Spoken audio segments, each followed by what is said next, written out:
ರಾಜ್ಯದಲ್ಲಿ ಶಕ್ತಿ ಯೋಜನೆಗೆ ಭರ್ಜರಿಯಾಗಿ ರೆಸ್ಪಾನ್ಸ್ ಸಿಗ್ತಾ ಇದೆ. ಶೀಘ್ರವೇ ಹೊಸ ಮೈಲಿಗಲ್ಲು ತಲುಪಲಿದೆ ಶಕ್ತಿ ಯೋಜನೆ. 500 ಕೋಟಿ ಸನಿಹಕ್ಕೆ ಮಹಿಳೆಯರ ಉಚಿತ ಪ್ರಯಾಣ. ಶಕ್ತಿ ಯೋಜನೆ ಅಂದ್ರೆ ಸರ್ಕಾರಿ ಬಸ್ಸುಗಳಲ್ಲಿ ರಾಜ್ಯದಾದ್ಯಂತ ನೀವು ಫ್ರೀಯಾಗಿ ಓಡಾಡಬಹುದು ಮಹಿಳೆಯರು. ಆ ಯೋಜನೆ ದಾಖಲೆಯನ್ನೇ ಬರೆಯಲಿದೆ. ಜುಲೈ 14 ಅಥವಾ 15ರ ವೇಳೆಗೆ ದಾಖಲೆ ನಿರ್ಮಾಣ ಆಗುತ್ತಂತೆ. ಮಹಿಳೆಯರ ಉಚಿತ ಪ್ರಯಾಣದ ಶಕ್ತಿ ಯೋಜನೆಗೆ 2 ವರ್ಷ ಪೂರ್ತಿ ಆಗುತ್ತೆ.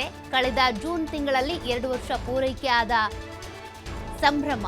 2 ವರ್ಷದಲ್ಲಿ ಯೋಜನೆ ಅಡಿ 500 ಕೋಟಿ ಮಹಿಳೆಯರು ಪ್ರಯಾಣ ಮಾಡಿದ್ದಾರೆ ಅನ್ನೋದು ಗೊತ್ತಾಗ್ತಾ ಇದೆ. ಅಂದ್ರೆ ಎಷ್ಟು ಬಾರಿ ಪ್ರಯಾಣ ಮಾಡಿದ್ರು, ಎಷ್ಟು ಜನ ಡೈಲಿ ಓಡಾಡ್ತಾ ಇದ್ದಾರೆ. 500 ಕೋಟಿ ದಾಟಿದೆ. ಉಚಿತವಾಗಿ ಪ್ರಯಾಣ ಮಾಡುವಂತವರ ಮಹಿಳೆಯರು ಹೆಚ್ಚಾಗ್ತಾ ಇದ್ದಾರೆ. ಈ ಒಂದು ಶಕ್ತಿ ಯೋಜನೆ ಸಕ್ಸಸ್ ಆಗ್ತಾ ಇದೆ.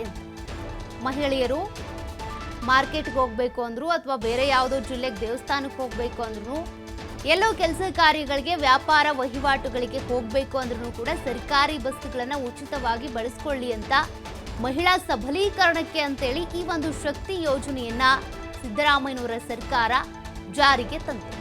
ಈಗಾಗಲೇ ಜೂನ್ ತಿಂಗಳಲ್ಲಿಗೆ 2 ವರ್ಷ ಆಗಿದೆ ಈ ಶಕ್ತಿ ಯೋಜನೆ ಜಾರಿಗೆ ಬಂದು. ಶಕ್ತಿ ಯೋಜನೆ ಬಹಳ ಸಕ್ಸಸ್ ಆಗ್ತಾ ಇದೆ. 500 ಕೋಟಿ ಸನಿಹಕ್ಕೆ ಮಹಿಳೆಯರು ಉಚಿತ ಪ್ರಯಾಣ ಮಾಡಿದ್ದಾರೆ ಅನ್ನೋದು ಗೊತ್ತಾಗ್ತಾ ಇದೆ. ಅಂದರೆ ಜುಲೈ 14 ಅಥವಾ 16ಕ್ಕೆ ಇದರ ಪೂರ್ತಿ ಡೇಟಾ ರಿಲೀಸ್ ಆಗುತ್ತೆ. ಅದರಲ್ಲಿ ಗೊತ್ತಾಗುತ್ತೆ ಎಷ್ಟು ಜನ ಓಡಾಡಿದ್ದಾರೆ, ಎಲ್ಲೆಲ್ಲಿ ಓಡಾಡಿದ್ದಾರೆ, ಎಷ್ಟು ಉಚಿತ ಪ್ರಯಾಣದ ಟಿಕೆಟ್ಗಳನ್ನು ಕೊಡಲಾಗಿದೆ, ಅದೆಲ್ಲದ್ರ ಬಗ್ಗೆನೂ ಕೂಡ ಮಾಹಿತಿಯನ್ನು ಹೊರ ಹಾಕ್ತಾರೆ.